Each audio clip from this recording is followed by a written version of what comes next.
जय योगेश्वर। मैं रीना सिंह श्रीमद् भगवत गीता के 12वें अध्याय में वर्णित धर्मामृतम में भगवान के द्वारा जो 36 गुण बताए गए हैं उसके 5वां गुण निरहंकार के तीसरा भाग के बारे में बताने जा रही हूँ। सुभितकार कहते हैं कि लाल लाल आंखें मुंह अचरन वाला तू कौन है? हंस। कहाँ कहाँ से आया? मानसरोवर से। वहाँ क्या है?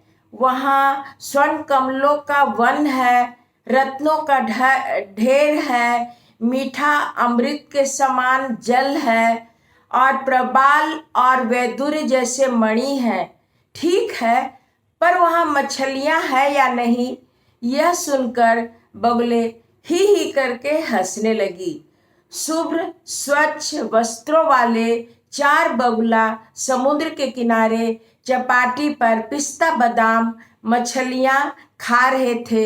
उसी समय वहां श्वेत शुभ्र एक पंछी दूर से आया। उसे देखकर बगुले ने सोचा कि यह देखने में तो हम लोग जैसा ही है, लेकिन इसकी आंखें, मुंह और पैर लाल हैं।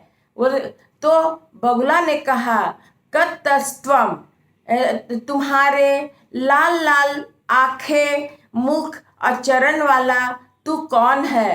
प्रभु का कार्य करने वालों के पैर गुलाबी, मुख रक्तिम और नेत्र अरुण हो ही जाते हैं।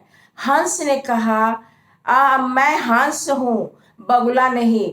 पिस्ता बादाम खाते खाते, मतलब मछलियाँ खाते खाते, बगुले ने पूछा, कुत्ता कहाँ से आया?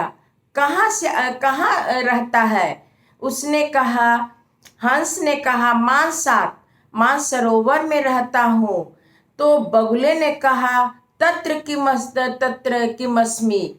तो उसने जब कोई अपने मातृभूमि के संबंध में किम तत्रास्ति, तो जब अपने मातृभूमि के संबंध में कोई पूछता है तो बहुत अच्छा लगता है। इसलिए हंस ने अपने मातृभूमि के बारे में पूछने से मातृभक्त का मुख खिल उठता है और उसे अपने मातृभूमि पर गर्व होता है। उसने कहा, जननी जन्मभूमि स्वर्गादपि गरिष्यसि।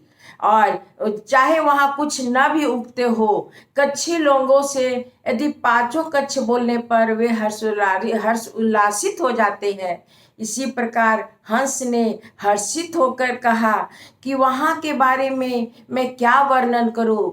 वहाँ यहाँ जैसा खारा जल नहीं है। वहाँ का जल अमृत के समान मीठा है। वहाँ स्वर्ण कमलों का ढेर है, स्वर्ण कमलों का वन है, रत्नों का ढेर है, वहाँ प्रबाल मणि है और भगवान के गले में जो वैदुर्य मणि है वह भी कभी कभी वहाँ मिल जाते हैं। हमारा देश बहुत ही संपन्न और खुशहाल है। चारों बगुले यह सुन रहे थे और उसमें से एक बगुला ने पानी में चोंच मारी और खारा पिस्ता निकाल दिखाकर बोलता है, क्या यह संबुक मछली वहाँ मिलती है, होती है? तो हंस ने कहा, नेति, नहीं, वहाँ ऐसा कुछ नहीं है। यह सुनकर चारों बगुले ही करके हंसने लगे। इसी प्रकार प्रभु साक्षात्कार, भक्ति, आत्मिक आनंद की बातें कितने ही विद्वानों के मस्तिष्क में नहीं उतरती और वह भी उस बगुले के जैसा ही उस बात का मजाक उड़ाते हैं जो यह बात समझाने का प्रयत्न करते हैं। बुद्धि का अहंकार, अन्य सभी का अहंकार छूट सकता है, लेकिन बुद्धि का अहंकार इतना प्रबल होता है कि उसे छोड़ना बहुत मुश्किल होता है। यही कारण है कि बुद्धिमानों और विद्वान लोगों का विनाश जल्दी हो जाता है। धन्यवाद।